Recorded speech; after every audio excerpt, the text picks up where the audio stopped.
Hello, good afternoon. Welcome to the tutorial 7 from CORDS Comet 2021-22. So this tutorial is about the quantum computing and its applications in the data science space, hosted by our esteemed colleagues from IBM Research. And without wasting further time, I think it's a very interesting topic, too much of content. So I think let's hand it over to Anupama and team. The floor is all yours. Please. Yeah. Hi, thanks, Chiranjeev. So I'll just start my screen share. I hope you guys can see my screen. Yeah, we can. Okay, thanks, Chiranjeev, and thanks to Rama and Kala who invited us to give this tutorial on quantum computing and its applications in data science. I have with me my team. I am Anupama, and I have Dr. Venkatraman Ramakrishna, Dr. Sheshashay Raghunathan, Dheeraj Madan, Dr. Dinakaran Vinagana Murthy, and Dr. L. Venkata Subramaniam. So today we are going to give you guys an introduction to quantum machine learning. Why is it important? We'll give you the basics of quantum computing as needed for this session and for quantum machine learning. And then we're going to start with some variational algorithms, the algorithms that actually work in the currently available quantum computers. And Shesha is going to go through in detail why they are called near-term quantum computers and why variational algorithms is the way around to work with them. We're going to fundamentally discuss two variational algorithms, variational quantum eigensolver and variational quantum classifier. And those will form the basis for quantum support vector machine. Since this audience is a machine learning audience, they are very well familiar with classical support vector machine. We'll show you how to translate it into a quantum support vector machine. And then we'll do a hands-on on QSVM using Kisket, which is the programming language to code on actual quantum hardware. We're going to leave you with a research landscape of QML. Given this area is pretty new, it's like 5-6 year old, and still there's a lot of research happening around different topics. We want to show you what kind of research has happened, what kind of algorithms are there, and what kind of applications they are being used. What are the challenges that the QML community is facing currently, and what are the open problems so that researchers have an idea of what to work on. So coming to introduction of quantum machine learning, first we want to understand why quantum computing and why quantum machine learning. There are two big buzzwords, quantum computing or even machine learning. So is it just making it bigger a buzz by getting quantum machine learning together, or is there a possible interplay of logical ideas flowing in one stream to the other? So if you see this screen, so this image is of Summit. Summit is one of the world's most powerful supercomputers, and it has more than 9,000 IBM Power 9 processors and more than 27,000 NVIDIA GPUs, and it is able to do 200 quadrillion calculations per second. So it's a very powerful machine, but despite Summit's intense conventional computing power, it still does not have the capability to efficiently solve a large class of problems due to the inherently exponential nature or the complexity of these problems. Quantum computing, on the other hand, harnesses laws of quantum mechanics to solve such problems.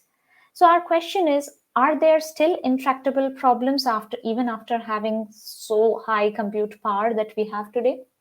So this chart paints a very good example of such problems. And in the center of your screen, you see this white area. These are the kind of problems that we can adequately answer or address today with our classical computer science.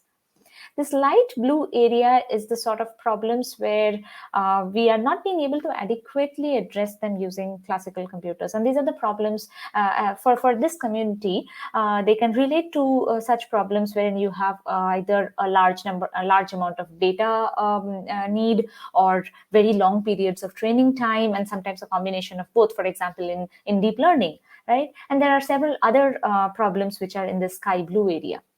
But this dark blue area is a spectrum of problems where we hope that quantum computing can help. Currently, we are in a hybrid state of classical and quantum, and we are trying to answer or attempt a lot of these problems, be it factoring very big numbers, or simulating complex molecules or different optimization problems. And this dark blue area is like an opening to a set of problems which we were not being able to address better, or address even to a smaller extent earlier. Those are problems in high energy particle physics, or in quantum chemistry, or for example in discovery of new material sciences. So broadly, we can put them into three big categories, or the application areas can be classified into three big categories. The first one being into simulation, wherein I just mentioned things in quantum chemistry for say drug discovery, or material science, for example, finding new battery materials for electric cars and so on, and even problems in high energy particle physics. The second one is in the field of AI, which we are going to deep dive today, and we're going to talk about several other applications as well in AI. And the third one is in optimization. So in optimization, I've listed a couple of problems here from the finance industry, for example, portfolio optimization, or loans and credit scoring. But there are several other industries that have major optimization problems, for example, supply and logistics, and several others, right? So we understand the need of quantum and how quantum can potentially benefit or help us solve such complicated problems. But why quantum ML? So quantum machine learning is this interdisciplinary field wherein we see a promise, and the community is currently working on that promise to see improvements in either machine learning or in quantum. Right. So as we all know, and this community knows very well, that success of modern day deep learning, or primarily neural networks, has been enabled by parallel GPU clusters. So if you treat quantum computers as an additional hardware, so these quantum computers can behave like AI accelerators.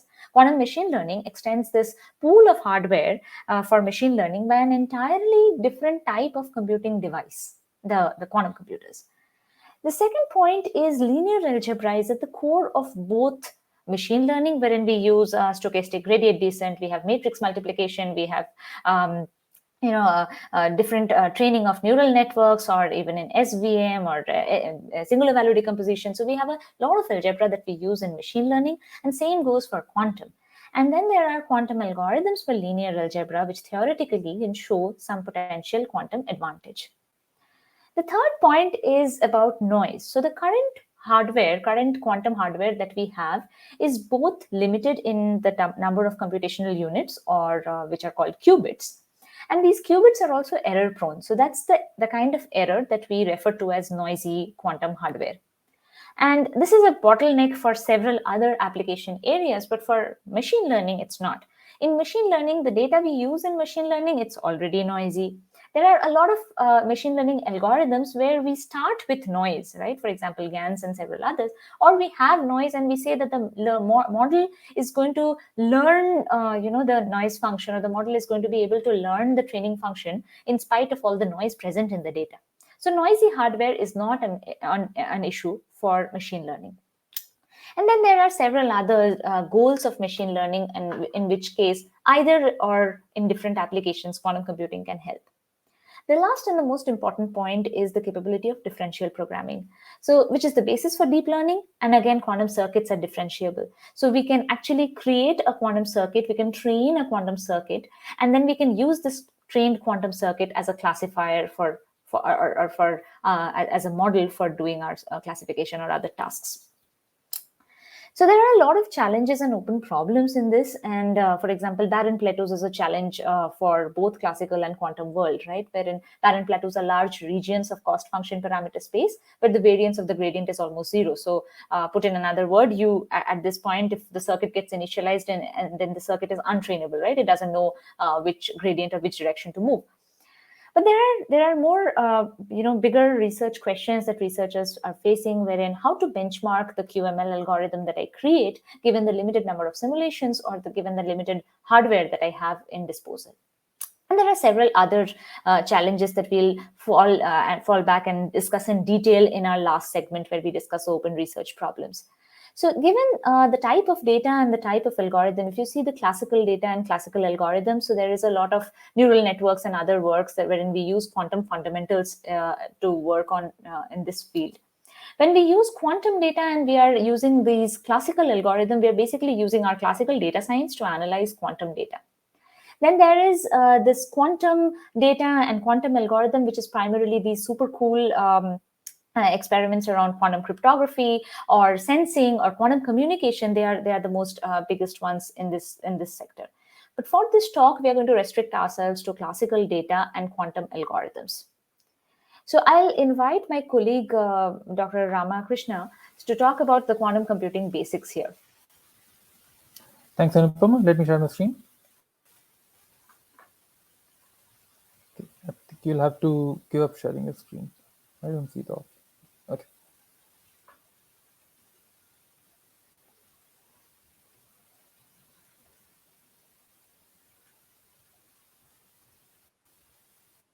Right.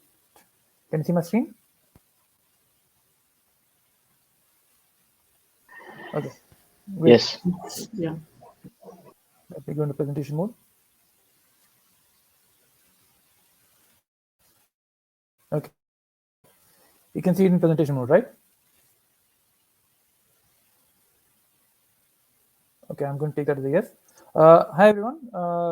So this is going to be a very short and brief overview of introduction to quantum computing. So by necessity, we can't go into too many details here because what you're really interested in is how quantum computing can solve machine learning problems. But if you already know the basics of quantum computing, great. If you do not, then what I would like to leave you here with is an intuition for what exactly quantum states are, what quantum algorithms are like, and give an intuition for how to build such quantum algorithms, or how such quantum algorithms get built and how they actually provide an advantage over classical computing. If you don't understand the math in depth, that's perfectly fine. I would strongly encourage you to seek out other sources, including and especially the textbook on the Kisket.org website. Okay, so here I'm going to give you a brief comparison between classical and quantum computing. In classical computing, as you all know, we have two basic units of states. We have bits, 0 and 1, right? Two definite states, and every possible state is represented as some combination of 0 and 1. In quantum, on the other hand, we do have such definite states, which are represented by, again, a 0 state and a 1 state, but we also have the ability to to create states that are superpositions of these basic states, 0s and 1s. And that's what is represented here. Alpha 0 plus beta 1 is a superposition of the 0 and 1 states. It's a linear combination of them, and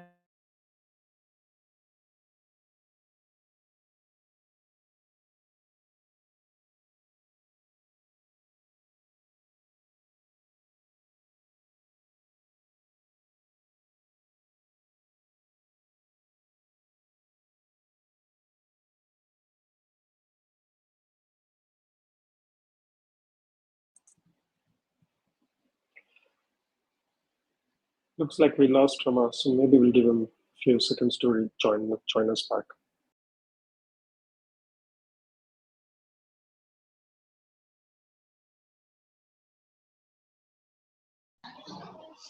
Yeah, looks like he's back again. no, I've been on all the time. I can't hear. Hello, can you guys hear Excuse, me? Yeah, we can Yes. hear you. Would you check your Wi-Fi signal if it's fine there? Because I was seeing Wi-Fi lines, like maybe I think your connection is weak or some sort of sign it was giving on Possible. your photo. So maybe you can pick it up, Rama. So Let me just, yeah. we lost you after the first row.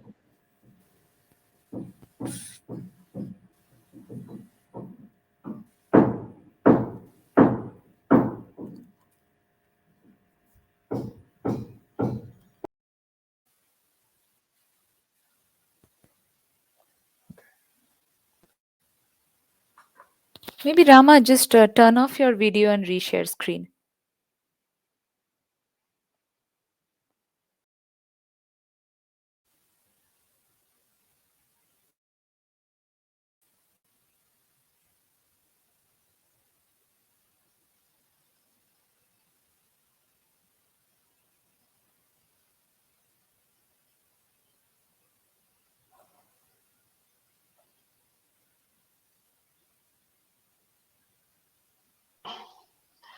Rama, we can't hear you. Yeah, I wasn't saying anything. I'm still trying to share. Sorry, my PowerPoint crashed because the last time, and I'm trying to reopen it. Let's see. Okay. And maybe Rama, just turn off your video and then you won't have issues, I believe. Let me do that. Yeah, I think that's a good idea.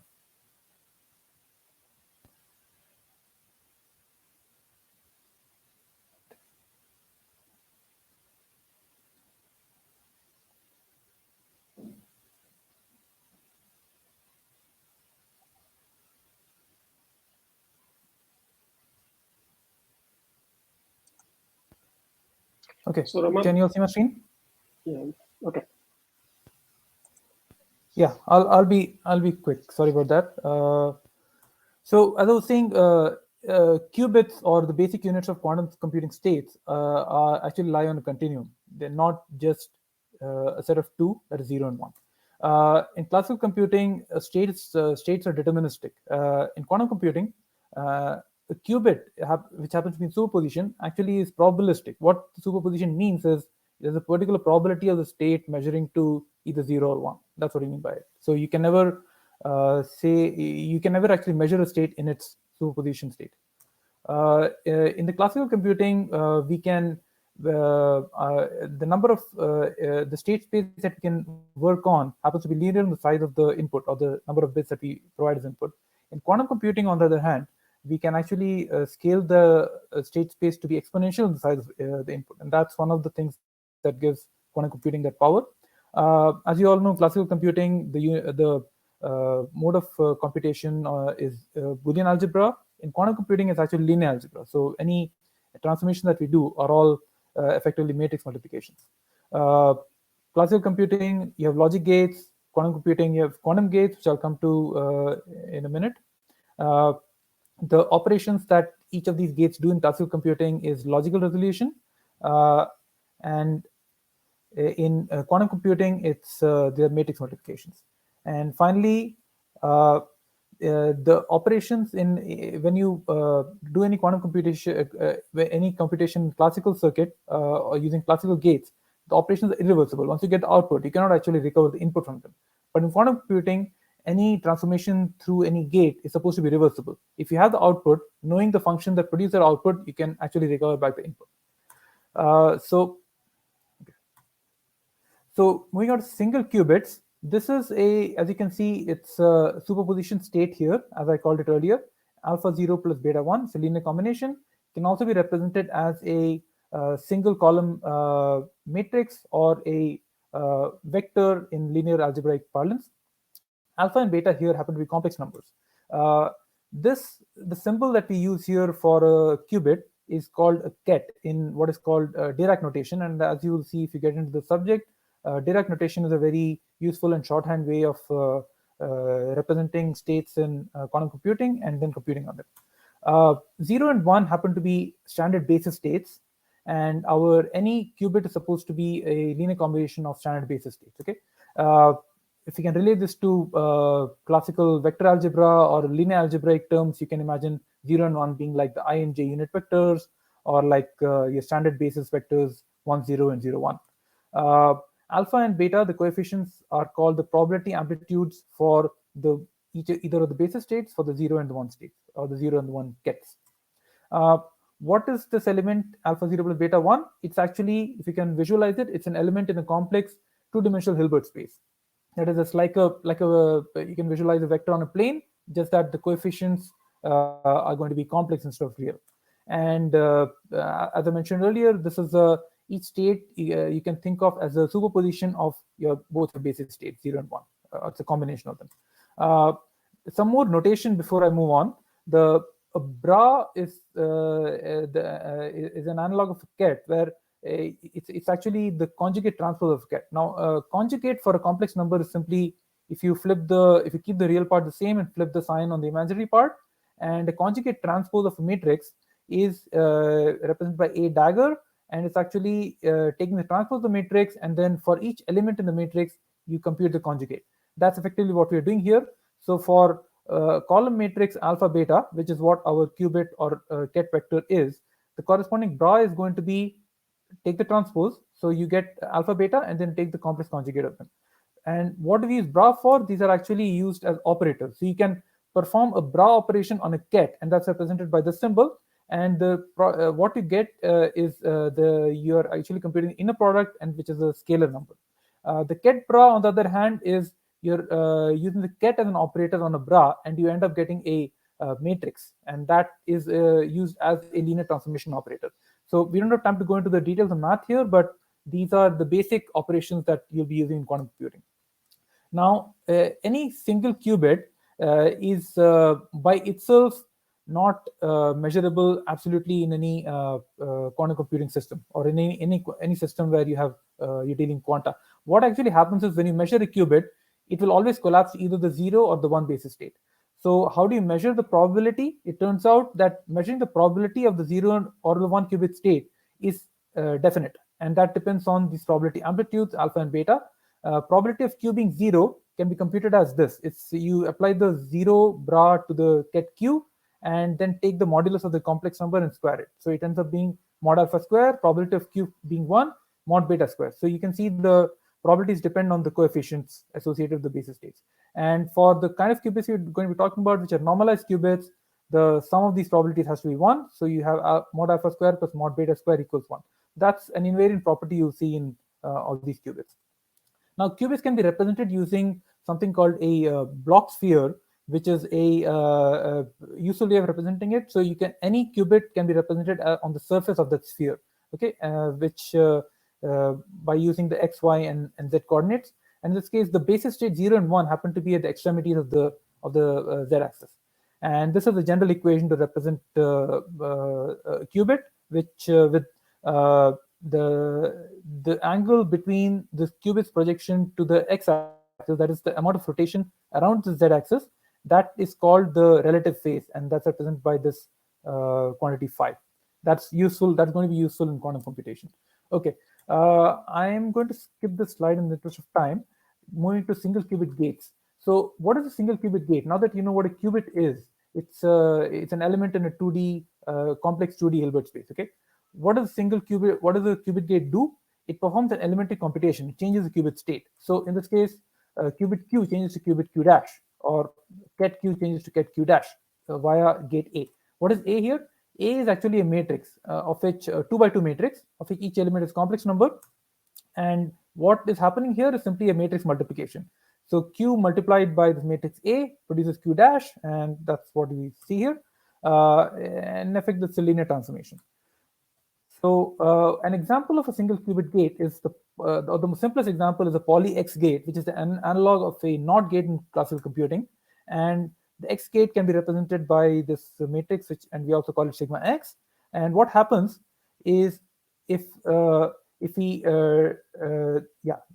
in the block sphere, if we apply the X gate on 0, it changes to 1, and then or changes back to 0. So if you apply sigma X to the ket 0, you actually get ket 1, and if you apply sigma X to ket 1, you get ket 0. So it's, in effect, it's flipping the bits on the your qubit. So another important gate that you encounter is called the Hadamard Gate, and what this does, you can see the matrix here. The Hadamard Gate, when you apply to ket 0, as you can see, it changed it to ket on the extremity of the x axis, which is we call as ket plus, and that ket plus is what you can see here, 1 divided by root 2, 0 plus 1. What that means is that the probability of 0 or 1 is 1 by root 2 squared, which is half, which means the probability this qubit is an equal superposition of 0 and 1. It has equal probability to measure to 0 or 1. And this is similarly when you apply the Hadamard Gate to the plus state, that is this equal superposition state, you get back the 0 state. Okay, what can you do with this? This is a very useful state through which you can change between the x and the z bases. And because naturally you have states occurring in the 0, which is the low energy state in a quantum system, if you want to put the state into superposition in order to do some useful computation, you're going to be applying a Hadamard gate. Okay, a quantum circuit is nothing but a sequence of such building blocks, and each gate carries out elementary computation, whereas circuits carries out complex computation. Okay, And I'm going to just rush through this because we're running out of time. So what you see here is you have a circuit, you have some inputs, you perform some computation, and then perform some measurements. Okay, and the probability of measuring 0 is mod alpha dash square. If the final output qubit here is alpha dash 0 plus beta dash 1. Okay, and measuring 1 is beta dash square.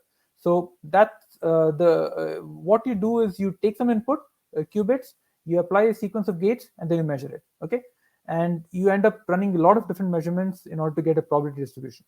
The multiple qubit states are just we're trying to scale up state space by combining single qubits. Let me just show you the power. For a single qubit, we have two states, right? 0 and 1, and any state can be the superposition of 2 to the power 1 basis states. If we take two qubits, they can be represented as this, or different. Take two qubits and write on all the permutations. You have 0, 0, 0, 1, 1, 0, 1, 1. Okay, so you end up getting 2 to the power 2 or 4 basis states, and all of our qubits in a 2-qubit system are going to be superpositions of these 4 basis states. Okay, we also call it a bipartite state. It can be represented by a 4-dimensional vector or a 4x1 matrix, and this is the general superposition state for it. Sorry, this should be pick different coefficients here, not alpha and beta. Going from 2 to n, you can see we can do all the permutations of zeros and ones in an n length string. Okay, going from 0, 0, 0, 0 up to 1, 1, 1, 1, and so you get superposition of 2 to the power n basis states. So what you need is n qubits, and you can get 2 to the power n possible states. Okay, and that actually provides you the exponential size state space. This is just the Dirac notation to represent the zeros and the ones. Okay.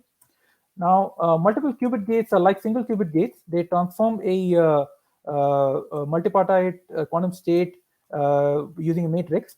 And just mentioning the property of reversibility again, the fact that you can get if you know the outputs, and in this case, there is a one-to-one correspondence between an input and output. So you have n input qubits, you're going to get n output qubits. And if you have n output qubits, using the knowledge of the output and the knowledge of the transformation function, you can get back the input. Okay, this is a core property of quantum mechanics as well as quantum computing called reversibility. The C0 gate is like an equivalent of the XOR gate in classical computing. It's a very interesting gate. Again, don't need to go into this in detail, so I'm going to skip it. I'm going to talk just briefly about entanglement before I close. So entanglement is the most interesting property in quantum computing, which is going to be useful in almost all of your quantum algorithms. So we can talk about Bell states. These are 4 2-qubit states, that is bipartite states that are maximally entangled. And as I showed earlier, your 2-qubit state can be the superposition of 4 possible states, right? Basis states 0, 0, 0, 1, 1, 0, 1, 1. But here in the state, you see just 0, 0, and 1, 1. Okay, the other 2 states have a probability of 0. These 2 states have probability of half each. What does this mean? This means that when you measure the qubit, it collapses to either 0, 0 or 1, 1. What does that imply? It means that if you measure the first qubit, we automatically know the state of the second. If the first qubit is measured as 0, second state automatically will be measured as 0. So this is a very unique property, and Einstein called it like a spooky action and distance as well. So you might have heard about that.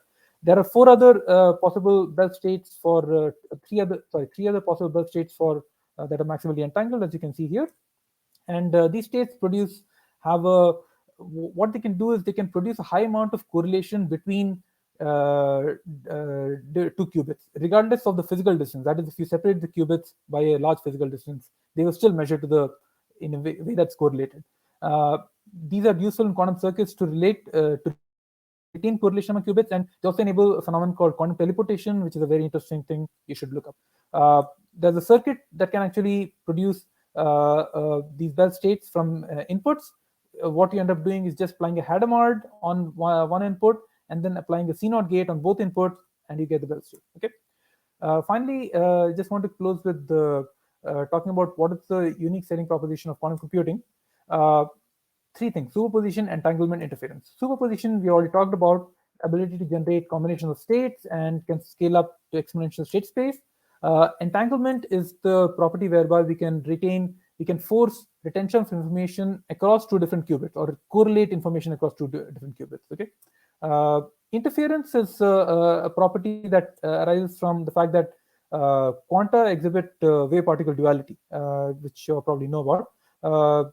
In any quantum circuit, therefore, what we can do, and There are examples that you can look up, especially an algorithm called Grover's algorithm, where we can apply suitable phase changes through suitable choice of gates to any superposition state to amplify the desired states within our 2 to the power n size state space. We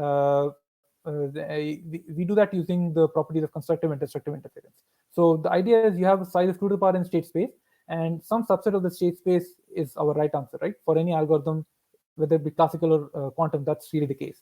So you want to be able to bias the output towards the right answer and diminish the amplitude of the wrong answers. So that's what we are doing here. So entanglement, remember, is the one property that's really unique to quantum computing. Okay?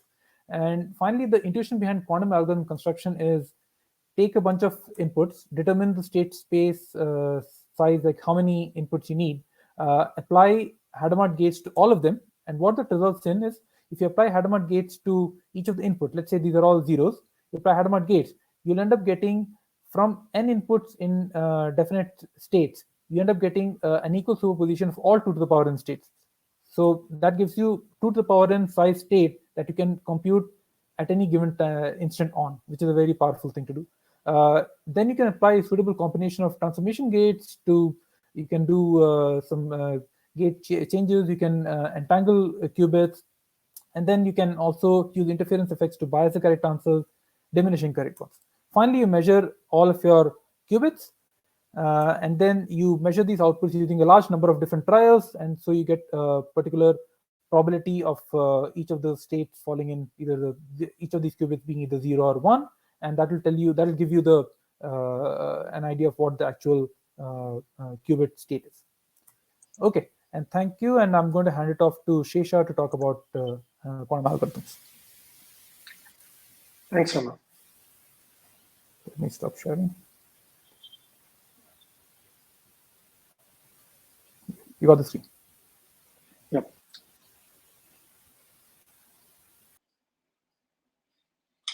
All right, so now I'm going to talk about variational algorithms. But before talking about that, I want to motivate the need for it. First up, I just want to give a little bit of a view on the systems that we build.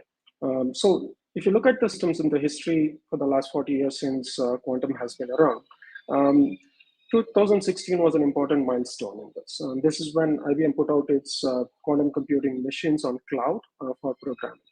Before that, if you want to classify it as experimental, basically all the experiments were POCs in nature, trying to prove certain particular principles, but it was not a programming construct. It was mostly used to prove certain things. But after 2016, what has happened since is that there has been a full-fledged software stack built on top of the program, and then there have been a lot of programming activity happening on top of this. So this transition into a new era. I'll talk about what is next, but before that, a comment on fault tolerance. So all the quantum algorithms that you may have heard from before, traditionally developed ones, doesn't deal with noise. It assumes that the qubits are clean, or even if it is noisy, it has a way to correct itself so that you don't deal with noise. So it's a clean qubit. But and all the algorithms that were developed earlier in the 90s, so like Shor's or Grover's, had that assumed that it's fault tolerant. However, what we have currently is that it's the hardware that we have is not quite fault tolerant. The error threshold that is needed for it to be fault tolerant, we are a few orders of magnitude away from it. So we're going to be in that regime where we are not fault tolerant, but we are scaling quite rapidly. So this particular era where we are not quite fault tolerant, but we are beyond simple proof of concepts is what is generally referred to as noisy intermediate state quantum. Next page. So what is interesting also is that if you look at the algorithms and quantum algorithms and its history, as I mentioned earlier, the algorithms from before are all algorithms built on top of clean qubits. In 2014, a couple of important algorithms came about, VQA and QAOA. These are what are called as the variational quantum algorithms. But subsequently, after 2016, once the IBM machines came on cloud and people started doing research on top of actual hardware, programming them, trying out things, they found that these algorithms, or in fact, the way they were constructed to do something on a noisy hardware. So they were more in tune with doing things on hardware that was noisy. And so it sort of became a natural partner to a lot of research happening on this. And then it took a life of its own. A lot of algorithms have been developed, lot of derivative algorithms within the overall categories have come about, and a lot of applications have been looked at using these classes of algorithms. The main ones, of course, the origin ones are the VQ, variational quantum eigensolver. I'll comment on that briefly. And then QAOA, that is approximate optimization algorithm. This is quantum algorithm on the approximation optimization space. But now you have a whole jungle of algorithms that are derivative of this, and it has formed a class of algorithms with various applications in its way. Next page. So before I go into what variational is, I do want to give a brief overview of how things are evolving. So what you see on the plot on the left is a plot of lifetime versus time. What you see on the x-axis is time over span of 20 years. Lifetime on the y-axis, what it stands for is if you encode a quantum property on a physical hardware. In this case, it's plotting for superconducting qubit technology. So if you encode some quantum property into a quantum hardware, how long does it stay before noise takes over? And that's what the lifetime is. So as you can see in the last 20 years, the improvement in the lifetime, higher it is, the better it is, right? So you want the quantum property to be available for a long time so that you can do more and more computation on top of that. So you can see that it has been increasing exponentially. The trend lines is clear, it's increasing exponentially. So till about we were in the order of 100 odd microseconds. So the y-axis is in microseconds and it's in log scale, as you can see.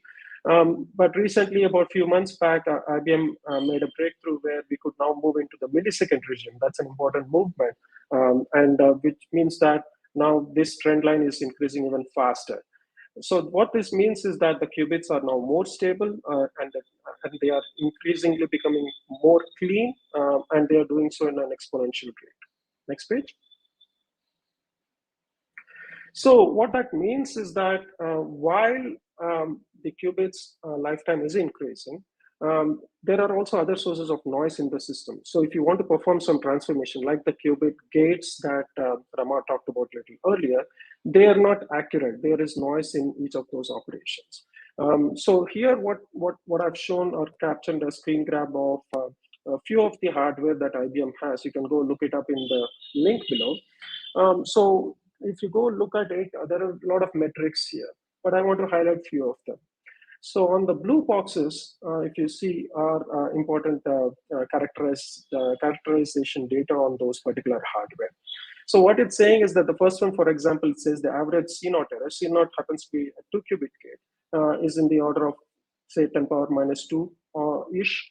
And then average readout error, that is the measurement. When you do the measurement, what is the fidelity of that measurement? It's also in the order of 10 power minus 2. So these two are gate operations and the measurement operations. This doesn't show the single qubit gate operations. Those fidelity are much better. It's in the order of 10 power minus 4, but it's still not very, very low. It can still contribute to your errors. So what that means is that the qubit loses its quantum properties at certain rate, and then the gates that you perform on top of it are also noisy. So this means that we need to handle noise in a more sensitive way rather than assuming that it's clean. So, so that drives the need for a different kind of algorithmic structure that is inherently much lighter or short depth circuit and can do good amount of work and work in a hybrid fashion. And that's why you need this variational algorithms. Next page, please. So here is the structure of variational algorithms. This, in fact, the idea of it, I think, is borrowed from machine learning algorithmic structure. So variational algorithms are typically a hybrid algorithms. You have a classical side and a quantum side. So typically what you do is you have on the left is the quantum, on the right is a classical optimization or an optimizer that you have. The quantum implements a circuit that calculates obviously something. So think of, for example, you're calculating you're asking what is the energy of a particular system, for example. So what this does is that you train the circuit. It's a parameterized circuit that is shallow, which means it's not too deep. And once you have those circuits, what you do then is the classical optimizer then tweaks the parameters or tunes the parameters such that it optimizes, either maximizes or minimizes for the cost function at hand. And this way you can tune the quantum circuit, the parameterized quantum circuit based on the training set to model some specific thing. Next page. A specific instance of variational algorithm is the variational quantum eigensolver, one of the first algorithms that came about. Before describing what that is, let me just illustrate the reason why this came about. On the top right is a simple chart. This is typically used in the quantum chemistry space. So what that one is showing is a simple two-atom scenario where each atom has a single electron, and x-axis is the interatomic distance, and y-axis you're calculating the energy between the electrons. So if you have the electrons close by, it's unstable, and if it's too far off, it's dissociated, so the energy is a little less. But however, there is a space or a distance where energy is minimal. So typically in quantum chemistry type scenarios, a lot of questions is about what is the minimal energy and what is the state corresponding to the minimal energy. And this is typically the ground state, as we call it in the quantum physics space. So you are looking for that as the thing. So now onto this picture, the main one. So what you see is the same picture as you had in the previous chart. It's just that on the left, you see a quantum circuit instead of a dummy box. On the right is a classical optimizer. So what it does in this particular thing is, obviously, in this application, what you're looking for is the energy of the system. So on the left, what you see in this particular picture is the 6-qubit system. You see from Q1 to Q6. Then you have those boxes. Those are single qubit gates. What you see in the brackets there tells you that these are the parameters feeding in. So based on the parameter theta vector coming in, you set the vector, so that sort of determines the rotation on those particular qubits. The other part in those white box is the U-end. Those are the entangling gates. So remember in what Rama said, when you perform multi-qubit operations, gate operations, you perform entangling operations. So this is where you do the entangling part, and followed by the single qubit gates. Now this can then be replicated multiple times. So this is used essentially to improve the expressibility. That is, you want to leverage the full Hilbert space, which is an exponential state space, more effectively. And so you can increase the number of layers, the D that is mentioned, that is repeat the same thing a number of times, that increases the expressibility, and therefore you are likely to leverage the whole Hilbert space more effectively. On the right then is the measuring part. So that is determined by the Hamiltonian of the system, particularly a specific system and that description. Then you measure the result. What you get at the end is the energy for a given theta. And the optimizer then tunes it to find the minimal energy and the state corresponding to the minimal energy, which is what it's trying to solve. Next page. So in the ML context, however, the same idea though, so if you look at this particular picture on the left, W of theta and the measurement is very same. It's exactly same as what you saw in the previous thing. It's exactly same as what we were doing in the variational quantum eigensolver. But there is an additional box to the left. So in the machine learning context, there is this thing of you need to take the data and you need to map it. And this is the feature mapping part. So what you do is you have the classical data, whatever be the vector. You then need to take that and map it into this exponential state space, which is the Hilbert space that we have in a quantum system. There are many, many ways of doing this, and this is a very active area of research, and it has certainly determines the quality of the results that you are likely to get. So there is a lot of investigation there. One popular one is called as the ZC feature map, which is shown at the bottom. It takes the x is the classical data vector, and it maps it as into an angle between the two qubits L and N, as shown in the picture. So this is a very popular mapping technique, so that it goes into the, you move from the classical data space into quantum data. And for the machine learning audience, this should not be very, it should be very intuitive in that classical data, whatever is the data X that you have, you're mapping that into a very higher dimensional Hilbert space, which is 2 power n, where n is the number of qubits. So this is very similar to a lot of operations that happens in the machine learning space. So this is the data encoding part, which is the quantum feature map. And then the variational part. So what do we do there? So in the classifier case, at the end of it all, obviously you want the labels up. So you measure the results, the z vector at the end. As a result, you apply some function like a sine function or whatever that you want to do, and then you get labels out of it, right? That's what you want to get. But before that, what exactly do we want to do in a variational way? So to illustrate that as an intuition, I have a couple of pictures on the right. If you see those two block spheres. So here is a structured data. Imagine the data that you have, the blue data set and the red data set, and you want to be able to classify them as blue and red. The way it is mapped, obviously, there is no way you can have a linear classifier that can separate them out. So if you do certain rotations or transformations of that data, in this case, you apply a same gate on those data set. What happens is that the red data maps it into one point in the plus vector, as shown in the plus vector in the picture below. And the blue ones are all converged into the zero state at the North Pole. So that transformation took you to that state space. In some cases, beyond the feature map that you do, you may want to do certain transformation. And based on the transformation at hand, you may also want to change the basis of your measurement. Typically, we measure in 0 and 1. That's our default basis. However, what happens is that you can't measure arbitrarily in a physical hardware. You have access to measurement to the standard basis. So what you end up doing is to rotate and then measure it in the standard basis. For all of that, you need to perform certain operations, and then you need to do certain exploration to find the right mapping and also to find the right basis on which you want to measure. And that's where the variational circuitry comes into play. With that, I'm going to stop, and Dheeraj is going to talk to you more about the support vector machine. Yeah, thanks, Shesha, for the introduction to variational algorithms and VQC. So now actually we are now we'll try to see how to extend this idea of a variational quantum classifier to that of quantum support vector machines. So we are already familiar with support vector machines from classical machine learning, and now we'll like using the idea of variational quantum classifiers as well, we'll show that how we can get to quantum support vector machines. But before that, one observation which we make is that the variational quantum classifier which we have just seen is indeed a linear classifier. So why is it so? So firstly, let's look at the picture again.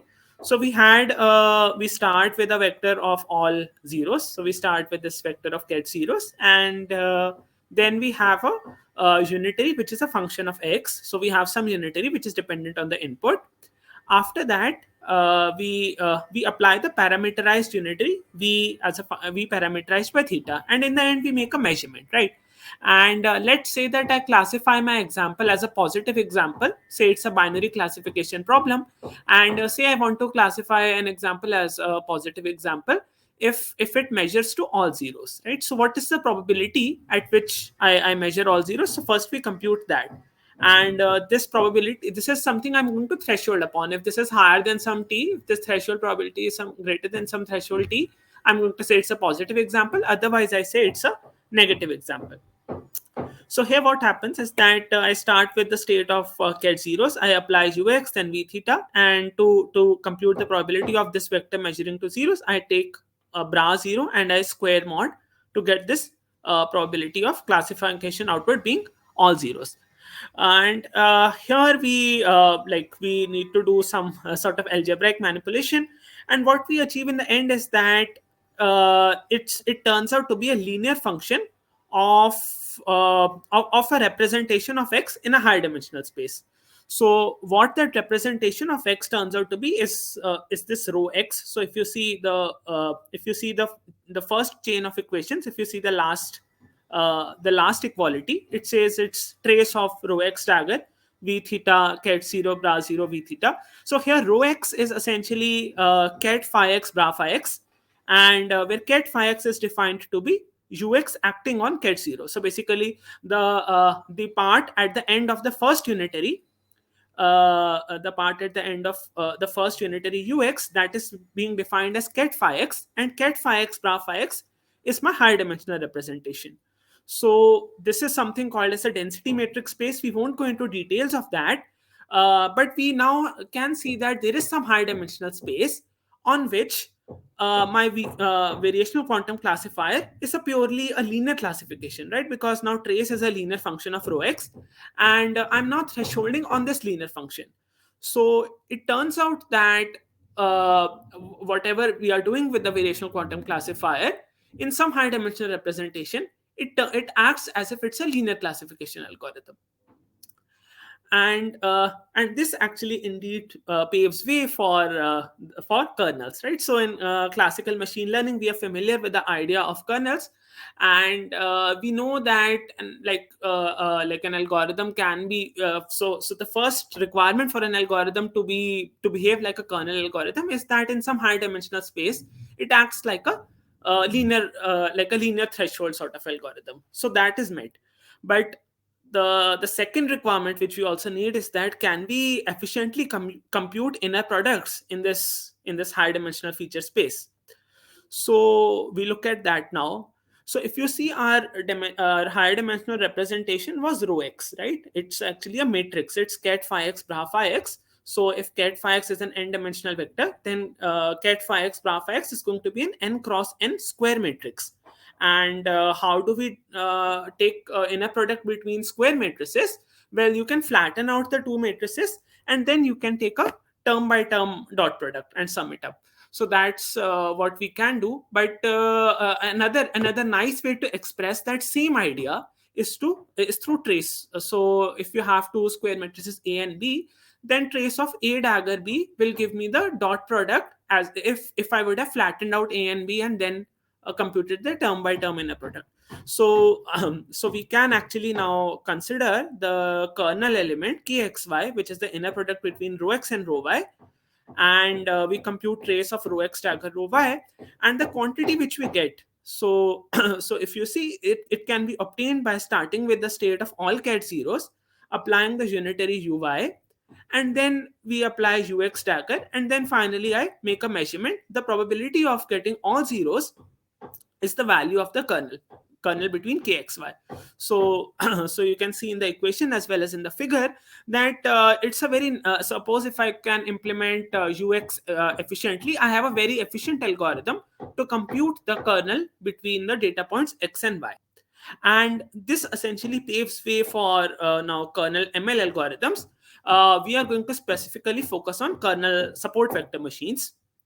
So before that, let me also recapitulate the idea of classical support vector machines.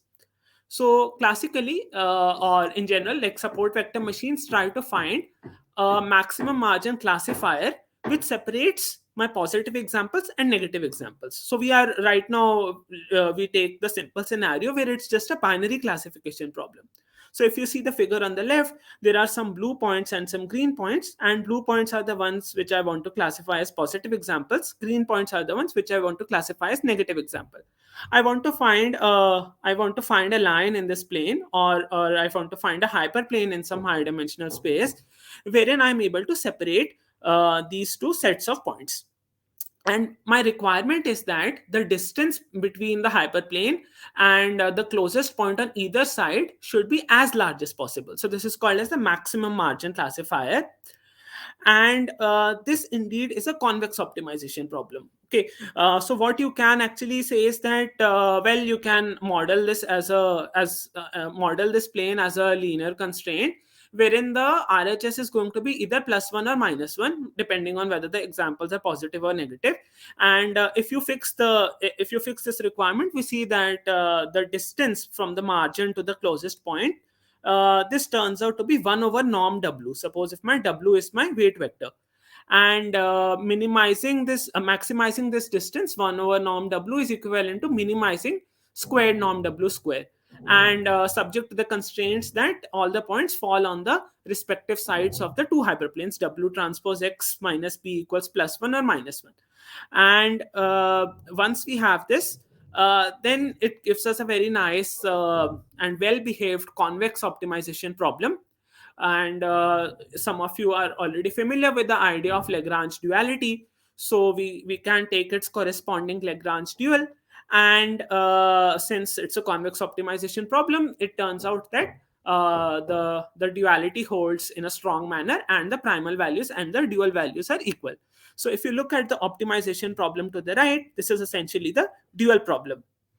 And now we look, so some of you are already some of you have already seen this type of an optimization problem, but for the ones you haven't, the only interesting part here is that if you see how the data points xi's enter in this optimization problem, right? So you see that they only enter this objective function w alpha, and the way they enter here is in the form of inner product between xi and xj. So if you look at the second term, it consists of sum over ij, yi, yj, alpha I, alpha j, and inner product between xi and xj. So here alpha is our dual parameter which we are trying to optimize, and yi is our labels for the examples. But the xi's, the input features, the only way they enter this optimization problem is through inner product between xi and xj. And if I now want to extend this problem to some high dimensional space, I only need to compute the inner product in that high dimensional space, right? So I need not compute the high dimensional representation. It suffices to take the inner product to be able to compute the inner product efficiently in the high dimensional space. And that inner product in this high dimensional space is called as kernel, right? So we represent it by kxy.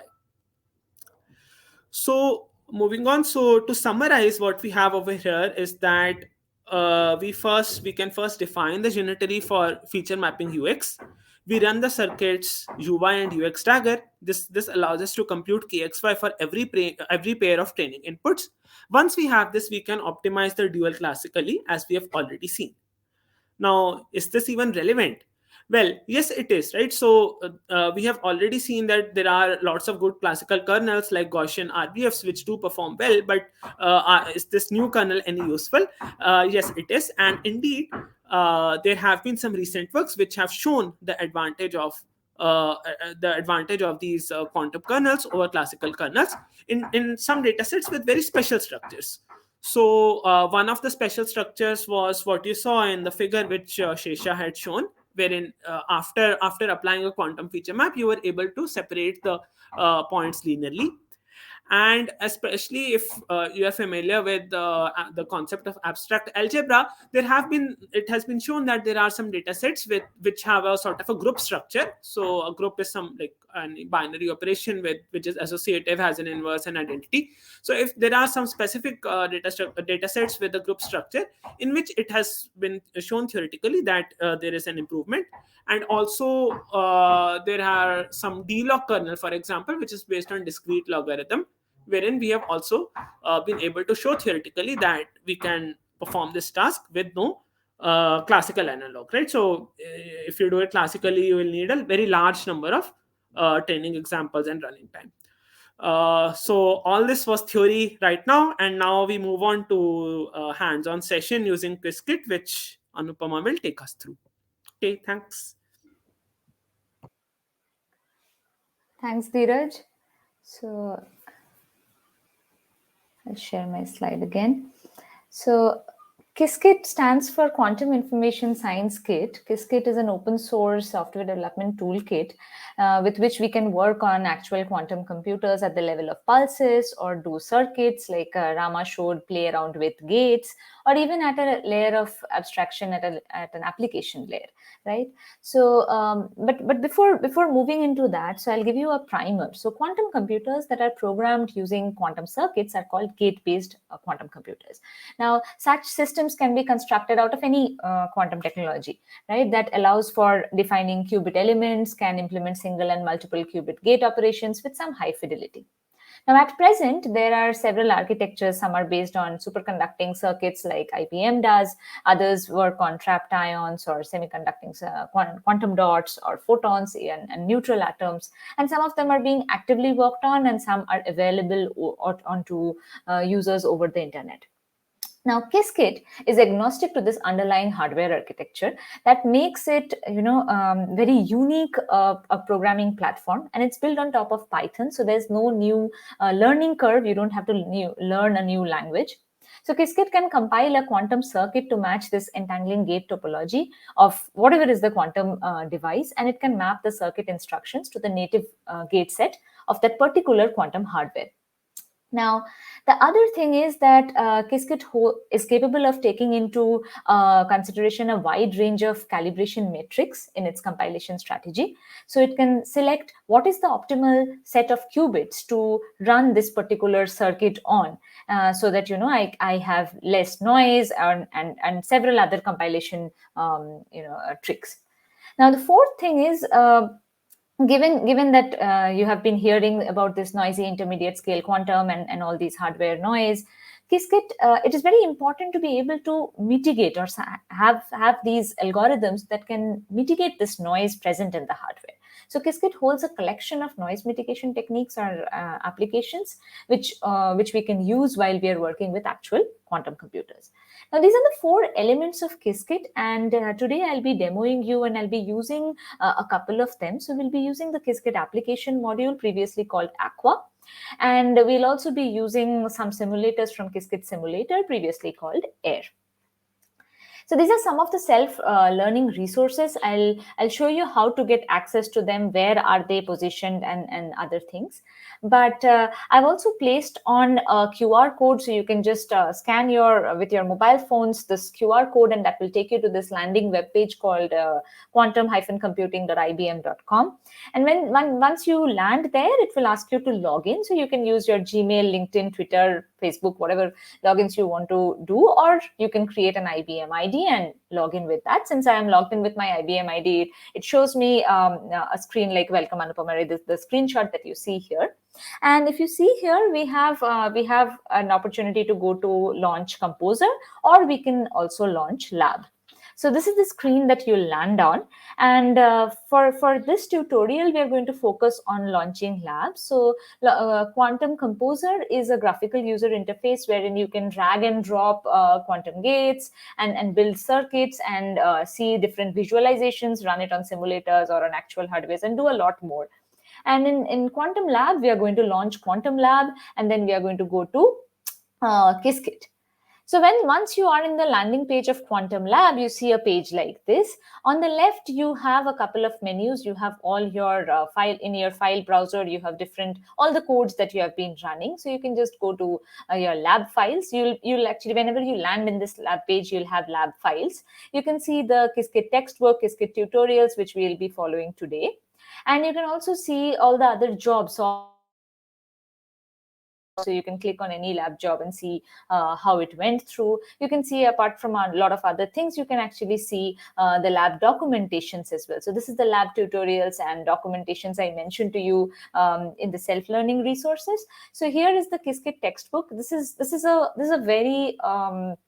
very good textbook if you want to follow or if you want to learn Kisket and quantum computing. So it's an interactive textbook. So with every concept, you see the Jupyter notebook right in there. So when you start reading the book, you can actually start implementing on an actual quantum hardware from within the book. So, and this book is constantly growing, even these documentations and the tutorials. So whenever there is a paper by the community or by any of our partners, companies or partner in the academic ecosystem, we work on a paper, we go back and put it back into Kisket, and we write a tutorial which is uploaded here. So it's a constantly growing resource that you have access to directly from quantumcomputing.ibm.com. You can also see the quantum services here. So as Shesha was mentioning, the quantum system, so you can learn about the different processor types, the system configuration. You can see all the quantum hardware that you have access to or the ones that you don't have access to, but you can learn about them, see their error configuration, see their topology, see all the details about each of the systems that are there hosted on cloud. Now we come back to our lab files and we'll go to Kisket tutorials. And today we are going to concentrate on Kisket machine learning. So I'll try to do two codes for you guys, and I'll start with this quantum kernel. So if you see 03 quantum kernel IPython notebook, that's the first one that I'm going to start with. Now, so this is one of the codes in quantum kernel machine learning, and as Dheeraj mentioned, our fundamental task here was first we wanted to do a feature mapping. So we have our classical features, we wanted to port them back to our quantum features. So that's our first step. So and by the way, this tutorials have all these codes. There are markdowns in this Jupyter notebook. So people familiar with Python and Jupyter notebook will find it exactly identical. So if you see here in this markdowns, we have explained the working of the code in as much detail as possible with all the math as well. So if you come here and you see that you've given a classical feature vector x, you want to transform it to a quantum feature vector psi of x. And how you do it is what is called kernelization, as Dheeraj just explained. So that's what we'll start with as our first step. So before we start, as the first step of the code, we are going to import a lot of libraries. So some of them are external libraries like matplotlib and numpy, and some of them are internal libraries of Kisket. Since Shesha explained the ZZ feature map, so I'm going to use the ZZ feature map. There are several other feature maps. This is a second order poly Z feature map that you could have directly used a poly Z feature map or some other poly gates or some other feature maps as well. We are going to initiate a couple of classes. So we wanted a quantum instance. We are taking a quantum support vector classifier, which is one of the algorithms from Kisket machine learning.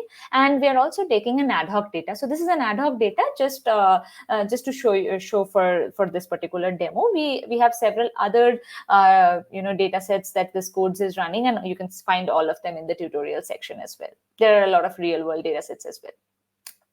Now, here we are trying to do two things. So we'll be classifying in a classical support vector machine as well, and then just to have a comparison between classical and quantum support vector machine.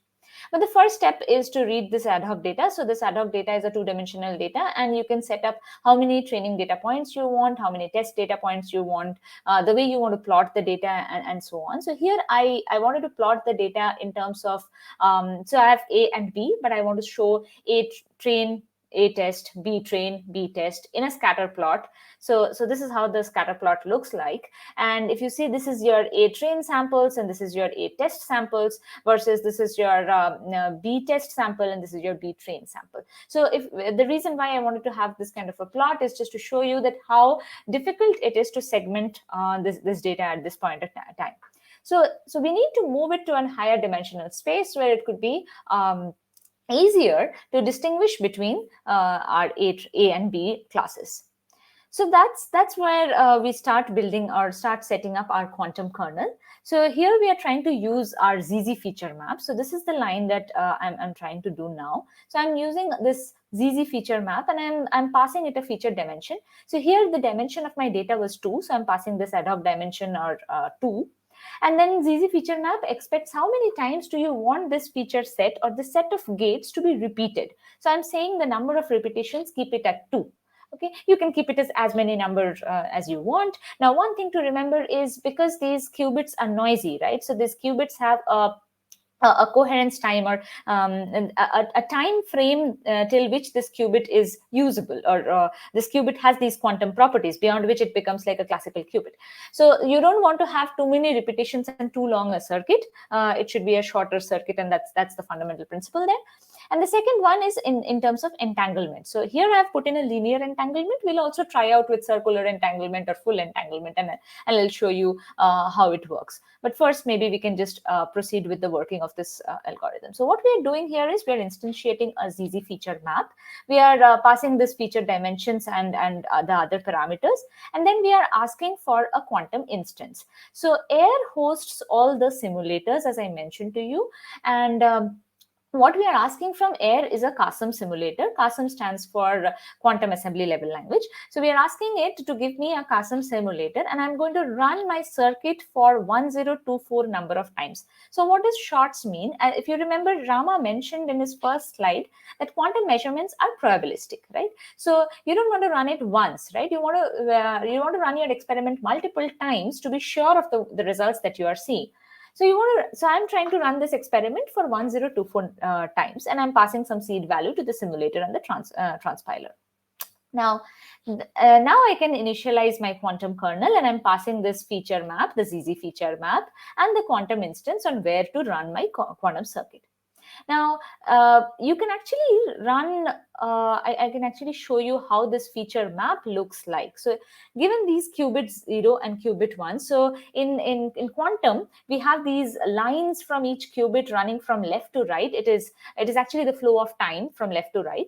And then we are applying this ZZ feature map. So we can actually decompose and see what this ZZ feature map means when it actually hits the hardware.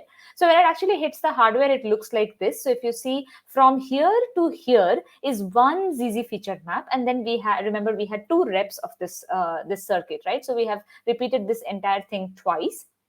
And this gate, if you remember, is called the C0 gate, and it stands for entangling these 2 qubits. So we are applying a Hadamard gate, we are applying some rotations, and then we are applying a C0 gate, right, followed by another set of rotations, and then another C0 gate. Now here we are doing a linear entanglement. Now I can actually go back and show you guys, and we'll spend some time here to show what kind of other things we can do. So we can actually do a circular entanglement.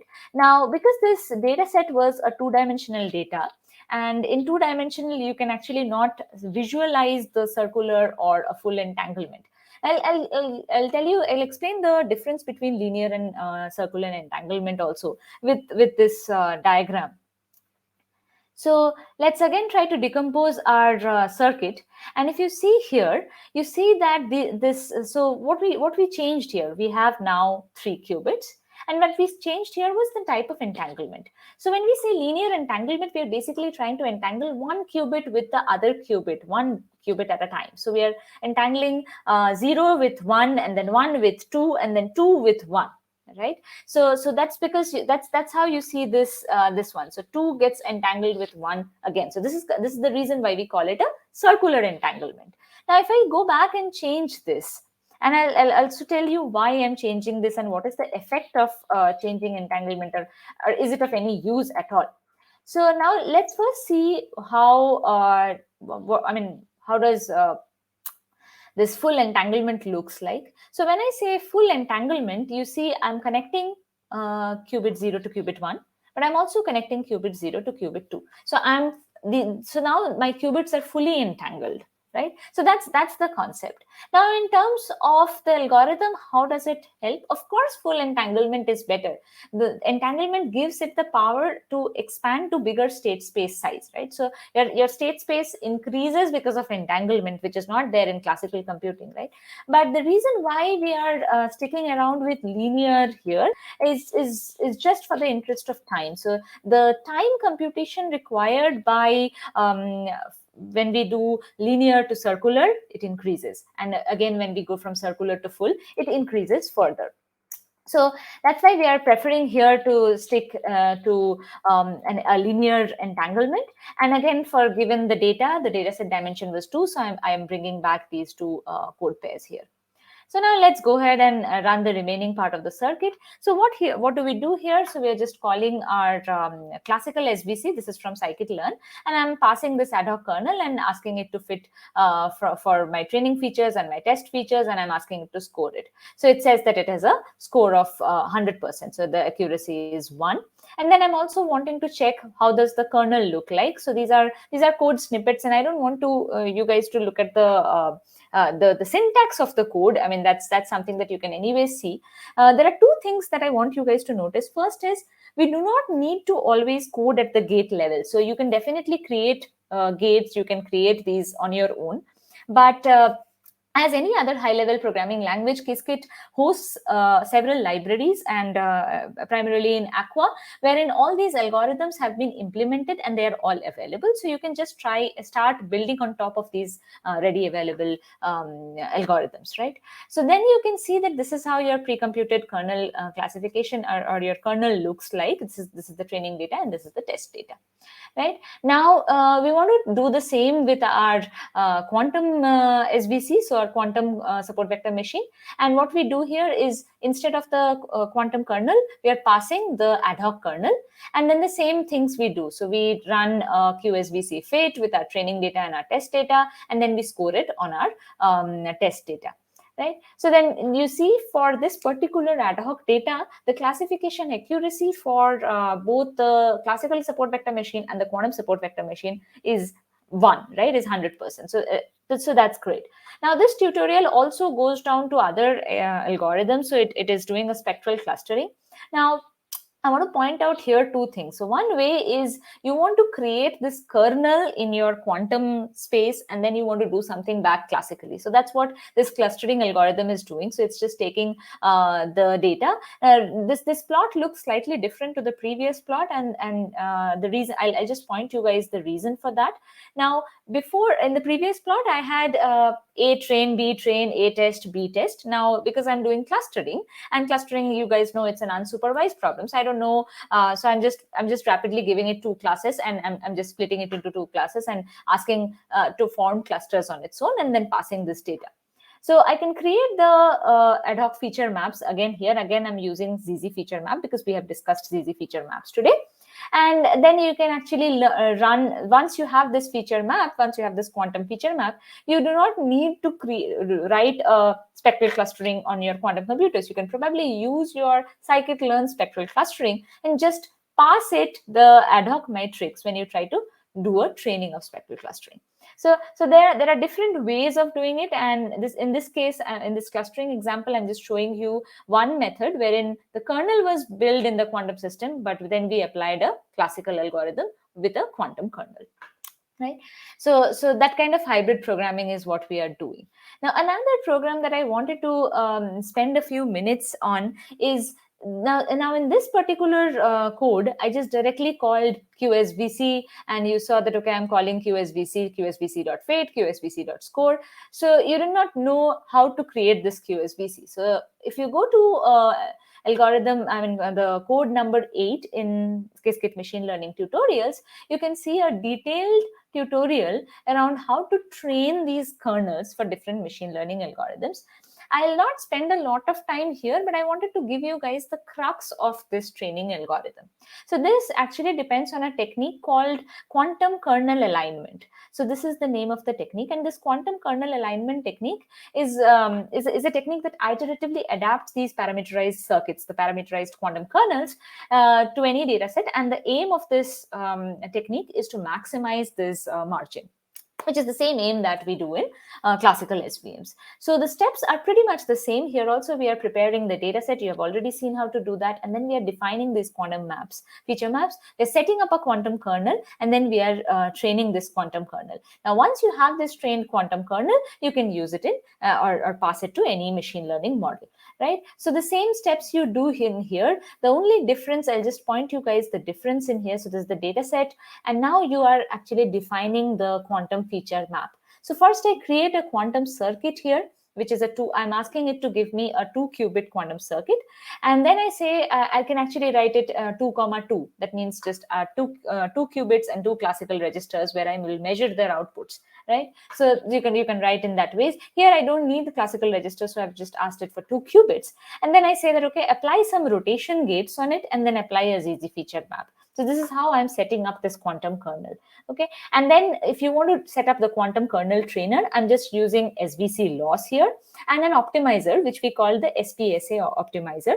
So this again here I'll set up a couple of things here. So if you see, when we train this quantum kernel, we have a couple of parameters. So what you can do is you can find out the results of this quantum kernel, and then you can play around with different based on different algorithms. You will have different kernels that you want to play around, right? So this particular optimizer that I used here is called SPSA, or simultaneous perturbation stochastic approximation algorithm. Now there are 2 advantages of this algorithm. So the first advantage of this algorithm is it's a gradient descent algorithm, as you guys would have understood for optimization we are using. But this algorithm works very well even in the presence of noise. So if you are working on say a simulator, as we saw in this demonstration, we worked on a simulator, or you work on an actual hardware, you can still use SPSA as your choice of optimizer, right? So with that, I'll go back to the presentation. And now Dina will give you a brief on the research landscape of quantum machine learning, the open problems, and the challenges and the current research threads. Over to you, Dina.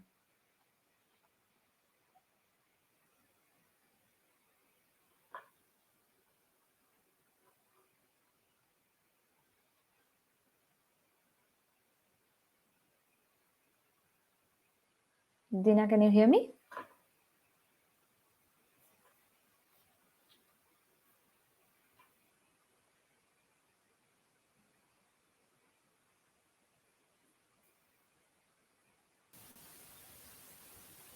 I think he's trying to rejoin.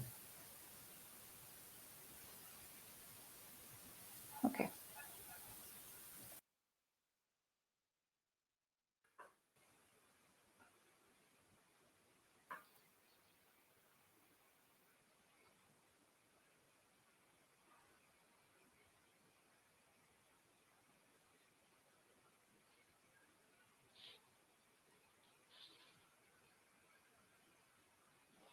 Maybe I'll give him a minute and then see what else I'll cover it.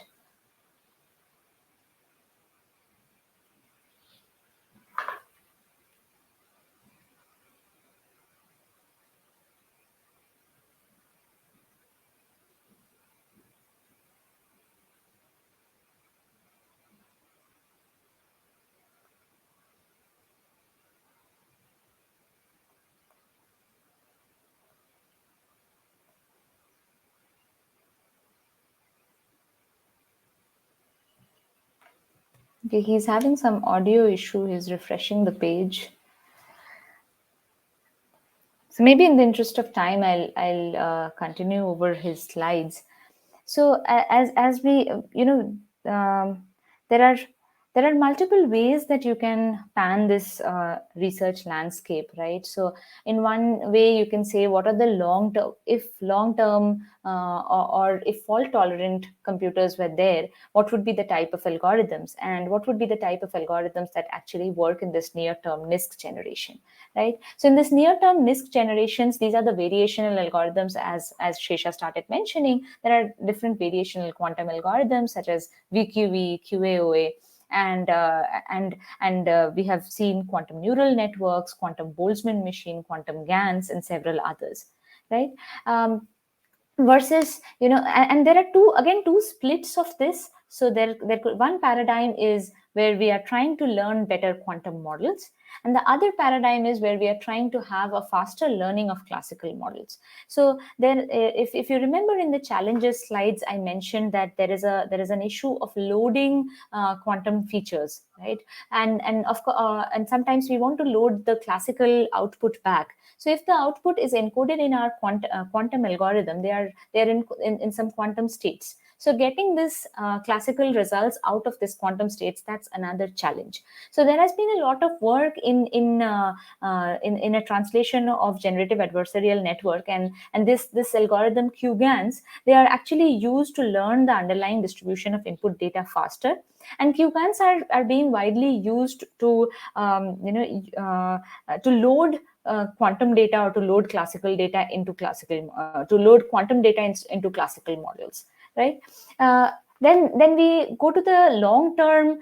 So algorithms that have been theoretical, that have been shown theoretical advantages, and when such fault tolerant machines are there, we would have seen a lot of algorithms which for now they just have theoretical bounds. For example, quantum k-means or quantum walks, or even Shor's algorithm and other algorithms. Now, hi, can you hear me? Yeah, Dina, we can hear you. Oh, okay. So maybe I'll just add a bit to the previous slide, right? Thanks, Anupama, for covering. So one thing about near-term algorithms that was shown in the tutorials before that Anupama presented, and also in the talks that Dheeraj and Sesha presented. The good thing about them is that you have shorter depth quantum circuits. So the number of operations that you do, the depth of the circuits that you have is like low, so the noise doesn't creep up so much that the result that you get is like hidden in the noise that we have. So that's one good thing about the near-term, all the near-term algorithms, right? And in, for example, one research topic that in many areas that they study is, like, let's say for a particular application, like let's say we want to study properties of certain molecules, or in certain classification problems, like anomaly detection.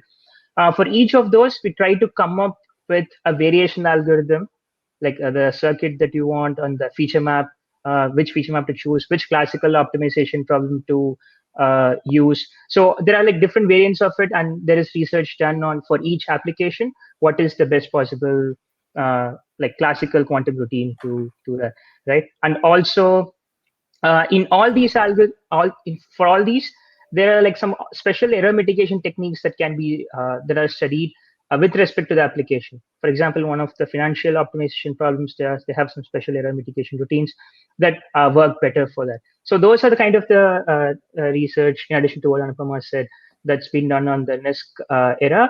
And in the long term, those algorithms have theoretical guarantees that they will do better once the quantum hardware matures.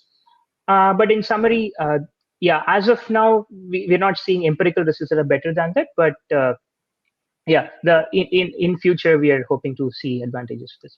Next slide, please. Like one, like the last slide, the previous slide was a summary of learning over classical data using quantum hardware in some form, either to have a faster model or a better, like a model with better results, right? But there can also be variants where if you have input data that's coming in as quantum. For example, there are many systems. I mean, nature is, we believe, is behaving according to quantum mechanics. So there are many systems where input data is coming in the quantum form, right? And there, many of these models already provide speed up over classical algorithms, right? One of the challenges, as I mentioned in the previous slide, was to load the data that a quantum algorithm can process. That was one of the bottlenecks. So if we have a quantum data, then that's already, for example, in quantum chemistry, that's already something that QML models can do better. Though for a wide use of it, it's a bit futuristic. And also, another interesting line of research is quantum-inspired classical algorithms, right? Based on how, like, the mathematics, let's say the linear algebra techniques that are seen in the quantum world, sometimes they inspire classical machine learning and classical optimization researchers to come up with algorithms that do better than the state of art, right? So that's one interesting side effect of these.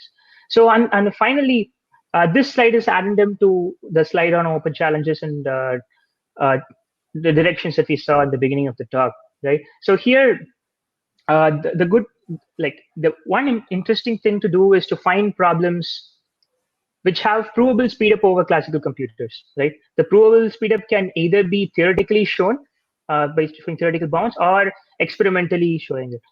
So like quantum computer is not just sci-fi as we thought like a decade ago, right? So we have programming paradigms and the frameworks using which we can implement many of the state-of-art algorithms. And they're like, yeah, so it's time to empirically measure the speed and accuracy of it. So these days in recent papers, they're starting to it. So IBM has set a target in 3-4 years will gain the quantum advantage for some like problem that is useful to the wider world. So that's an interesting area of research to empirically measure the speed and accuracy of the models built using quantum computers. Yeah, that's it.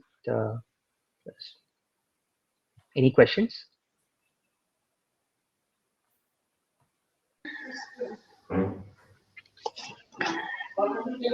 I see one question regarding this quantum SPL.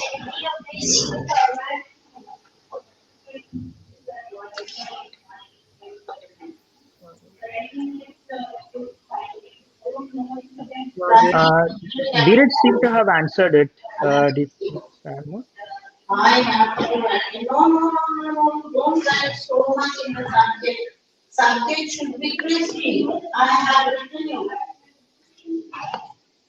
I have written seeking subject should be crispy. We're hearing background. Yeah, there is some noise. Now it stopped. Okay. Maybe Dheeraj, you can elaborate on the question, the answer that you have written in chat. Yeah. So someone was asking if like SVM can be used to reduce dimensionality. So I'm not sure if I got the question right, but like in general, like SVM is more of a classification sort of an algorithm. So I haven't seen people using it for dimensionality reduction, neither like classical, and I don't think quantum SVM can be used for dimensionality reduction. But I think if you refer like if you are referring to like PCA or something, because those are also there is a way to kernelize PCA as well. Then in that case, we can potentially use quantum kernel, which we defined for like kernel PCA setting as well. Oh, so he has clarified. I think I meant when we have data in higher dimensions and we want to use kernel tricks, will QSVM be able to handle in linear time? Yeah. So yes. So you can use kernel tricks. You can use these ideas to use kernel PCA, for example, but not QSVM. You can use quantum kernels in general, if that's what you asked for.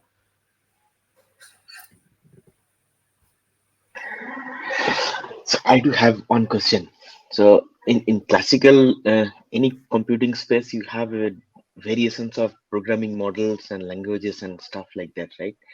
So think about the ML space. Right? We have Jupyter Notebook, we have Julia, we have Python, and all this stuff. So how do you see that in this kind of things will evolve in this quantum space? So Kisket is actually written on top of Python, right? So you can use it in any editor that you want to. I was presenting to you guys in Jupyter Lab. So in Quantum Lab, we have the Jupyter notebooks. The reason why students prefer Jupyter notebooks is you can run them cell by cell. When I run it on my local, I actually use Visual Studio. Right, so you can use any programming platform, but the programming language is Python for Kisket. Now there are some other languages as well which are from other companies. For example, Penny Lane, and then Cirque is from Google. So there are some other programming languages as well. But fundamentally, Kisket, there are potential advantages of using Kisket. First is it's open source, and second, it's built on Python. So as you saw today, right, it's like a high level language where you can just code on top of these algorithms. And can you cite some of the real life examples where they have actually tried Qiskit? So you give some examples. Oh yes, sure. So normally whenever we talk about the IBM quantum network, we actually give this example. So in 2019, early 2019, there was a Nature paper where Zurich Research Labs, IBM Zurich, my colleagues at IBM Zurich, they had a paper called so this paper was a fundamental algorithm. They did not do an application on finance data at that point, and they had a Nature paper on approximate estimation. Now, this particular paper had we at IBM, we partner with University of Tokyo, and currently, like last year, we actually got a hardware, like a physical quantum computer in University of Tokyo. So they partnered with two other banks. One is Mitsubishi Financial Group, and one is MUFG Bank. So with Mizuho Bank. So with those two banks, they had the data from the bank, and they used this algorithm to work on this financial data. Okay, and then this work was being presented in the same year in a conference, in a quantum information science conference, and JP Morgan and Chase saw that. Okay, so JP Morgan Chase saw that they worked on a complete different set of financial problems. And then again, they worked with IBM. There were multiple problems that were being solved. One of them is the portfolio optimization. The other one was price options. So, and there is like European price options, American price options, and several problems like that, right? So they did this price portfolio optimization and price options work. And then this work actually came back to Kisket in the open source. So there is a tutorial. If you go to Kisket tutorials, if you go to finance section, you can see that the portfolio optimization code is available. All the codes are available. And all of that happened in around 1.5 years. So that's the fast-paced research we are seeing in quantum as well. Good. So I think in the same thing, probably since there are no question, I can ask one last question that whatever you solved in this financial domain using Qiskit. So is this not possible in the classical domain?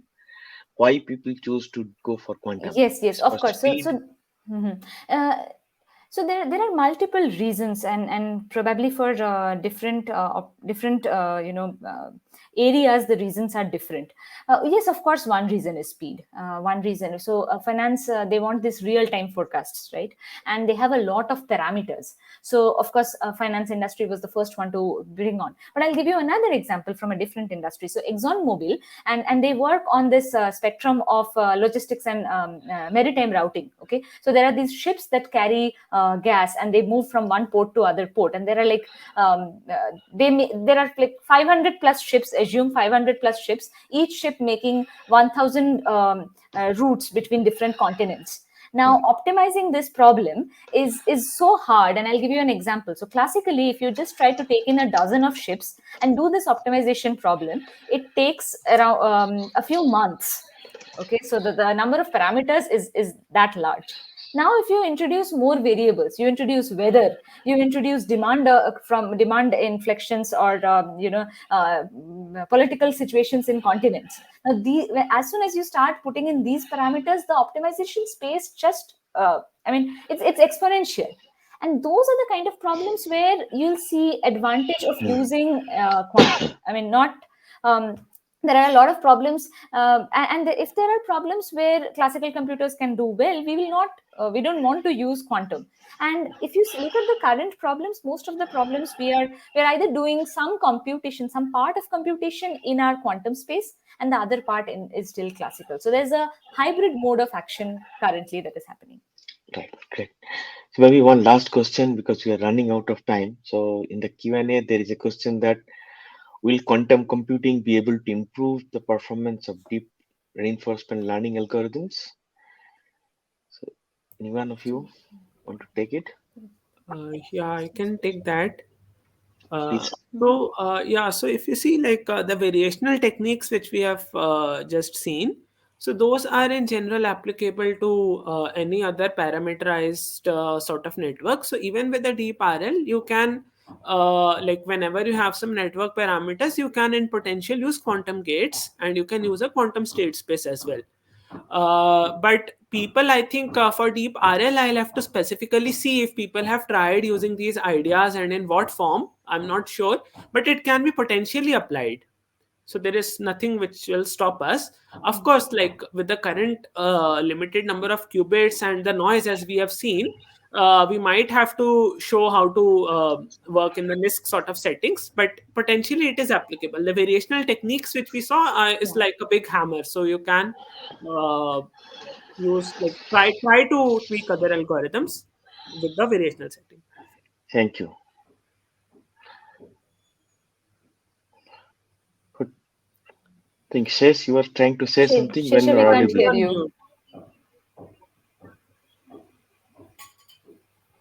No. No, I think we can still not hear you. Yeah, sometimes the permission goes away. Okay. Yeah. Yeah, I can hear you now. No. I was speaking, so I think we Shesha, cannot hear. we can't hear Shesha. So.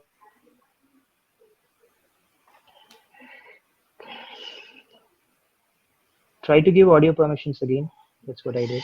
Yeah. So I think while he's trying, so couple of things to the audience. I think the recordings will be made available in the website and will be shared with all the registered participants.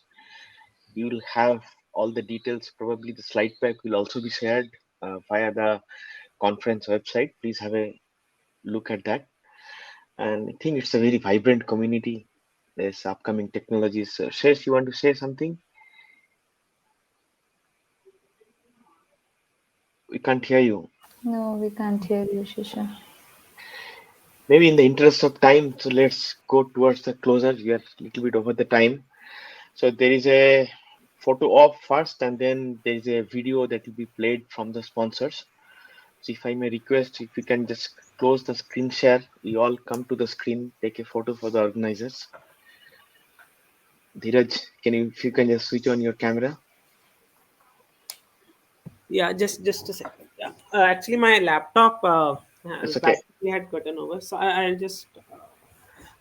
correct the setting. Okay.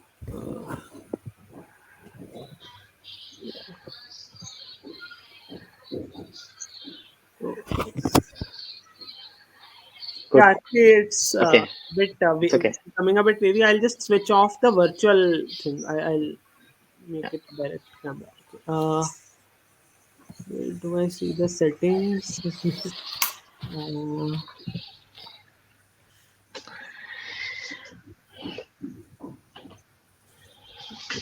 Yeah, it's okay. the camera settings. I It's forgot. okay. So I think we are running out of time. So there is a Okay, sponsored so video yeah. and then, yeah, okay, good. So now there is a sponsored video that will be played by the organizers. So thank you very much for joining. We'll have a break for half an hour and then we'll resume at, not half an hour, 20 minutes. We'll resume at 5 then. So over to you, the session host. So you can play the video, please.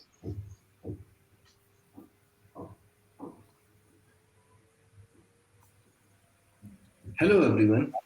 Thanks to Comet for providing this forum to showcase research and development activities. It's a great pleasure to present Huawei Technologies India in this esteemed forum. I'm Prabhat and I lead data science efforts at Huawei Technologies India. As you're all aware, Huawei is leading global provider of ICT infrastructure and smart devices. We have integrated solutions across 4 key domains: telecom networks, IT, smart devices, and cloud services. As our mission, we are committed to bringing digital to every person, home, and organization for a fully connected, intelligent world.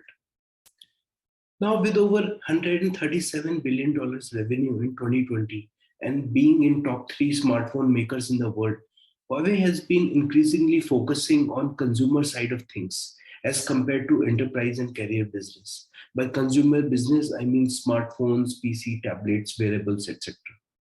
And this focus pushes us towards being a highly agile and innovation-centric organization. Huawei has one of the largest patent portfolios in the world, having more than 100,000 active patents across 40,000 patent families. Along with this, we believe in an open exchange of knowledge through open source and research papers. In the last year itself, close to 600 research papers were accepted and published by academic journals and conferences. In fact, this innovation centricity is visible in the organization structure itself. More than half of the total workforce are R&D employees. Now, let's understand more about where we are. That is Huawei Technologies India. So Huawei has several research and development centers across the world which focus on certain competencies. For example, there is Japan Research Center which focuses on camera hardware. At our Bangalore Software Development Center, the competency that we focus on is AI, big data, unstructured storage, and open source. At Huawei Technologies India, we're focusing on cutting-edge innovations and business-oriented solutions, which can help to create the best experience for users using our consumer platforms.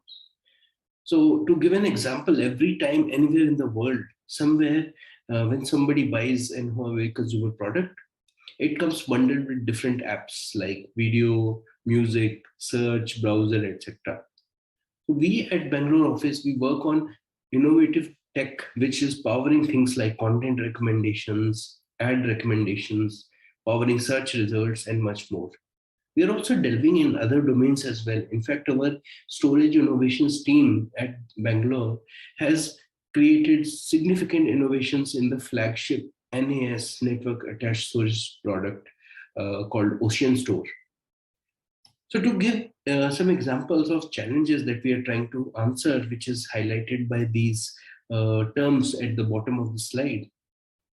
We, in content recommendations, for example, for video music ads, we are trying to solve the problem of real-time context-aware recommendations within a session. And how do we capture interest drift? How do we enable users to both explore and exploit their interests? How can we improve ad recommendation experiences by providing more intriguing and contextually relevant shopping ads? Similarly, for search NLP, we have multi-country and multilingual challenges. For example, how can we infer users' intent from a noisy, multilingual, unstructured input? How can we incorporate regional knowledge graphs for efficient search query resolution? This problem becomes even more challenging at larger scale and diversity. That is, we have to cater the needs of 170 plus countries where our customers are, all of which are demographically and culturally different. They speak different languages, have different aspirations, their needs. How do we create models which can consider all these disparities? We are also working in NLU and NLG domain, where we are trying to tackle the challenge of how to write effective captions for advertisements, which entices user to buy a product. How, along with this, how can we use, we are trying to use computer vision technologies to improve. Along with this, we are trying to use computer vision technologies to improve an advertisement's visual impact and basically scale up the manual creative production. Let me take one example from our video recommendation to showcase the challenge that we are working on. Now, with the coming of lockdown everywhere in the world, consumption of streaming video has definitely increased. We are all stuck in our homes, and I'm sure every one of us here would have seen these so-called short videos on different apps, where we just have to swipe up and get to next video for quick consumption and entertainment. In fact, that's what we are seeing, this increased consumption on our apps as well. And one of the challenges, how to keep user engaged on an app for a longer time. How can we maximize users' joy and ensuring that user experiences improve by providing them relevant content? So for example, this user comes to the app and she's watching trailers. She watches Oblivion. I think you might be knowing it's a dystopian sci-fi drama where people have relocated from Earth to a different planet. Then she watches the trailer for Mission Impossible, and followed by Matrix, which is an upcoming movie in Matrix series. Now the question comes that what does this user want to watch next? This essentially boils down to understanding user intent, which is very hard to know, especially when the sessions are really small and there are a lot of new users and cold start situations. So let's see, what kind of intent would this user be? Is she interested in Tom Cruise? Is she interested in action movies or movies which are releasing this year? Does she want to check out the movies with sci-fi or dystopian content? In fact, with current pandemic situation, almost everyone is feeling little dystopian nowadays anyway. And in fact, that could be a good signal for the model. And, or there could be different reasons, like maybe she wants to watch movies with strong male lead or old movies with sequels. So the question comes, how can a recommendation engine adapt to these sequential signals in real time and provide content which user will really enjoy? How do we understand users' latent intent from the sequence of videos watched? For example, can we utilize knowledge graphs, or we can use some sort of user collaborative mechanism to infer this? In fact, user might have also skipped some content. How can we use these as negative signals and leverage them? Further, because we have to recommend something to the user, so how can recommendation engine adapt or attend to this intent and recommend a relevant video? There are attention-based sequential recommendation paradigm that we are working on and extending the state of the art in this field, especially for short videos. Also, recommendation is a mixed bag. So how can we ensure that we allow for some exploration of interest so that user is not stuck with just one concept, that is just keeping on watching Tom Cruise movies again and again. All in all, it's pretty exciting problem statements that we are trying to solve in consumer domain, highlighted by this word cloud here, which needs work and solutioning at very fundamental level. So I hope you all are feeling excited, and in fact, we are hiring. We are inviting applications from PhDs and people with research background for multiple levels in different domains, like principal data scientists in NLP, knowledge graphs, recommendation. We are also looking at PhD researchers in distributed intelligent storage, unstructured data storage, data production. So these are some examples which are currently active. And in fact, there are many more positions that you can see on this LinkedIn page. We are looking for applied practitioners who have interest in exposure in solving real life problems. For AI, we are primarily working on deep learning using TensorFlow, Python, Spark ecosystem. This is further helped by having access to one of the biggest Hadoop clusters in the world. In fact, last year itself at Huawei Cloud, we performed training of largest neural network with over 3 billion parameters. You can only imagine what having access to such state-of-the-art infrastructure means. Only sky's the limit when it comes to innovation ideas. Rest, all support is readily available. I hope this brief introduction gave you an idea of what kind of work we are doing at Huawei Technologies India. These are just few examples. Do reach out to us and talk to us more about your interest. I'm sure we'll be able to find a match. Thanks again for listening. I'm open to any questions which are there. Thank you.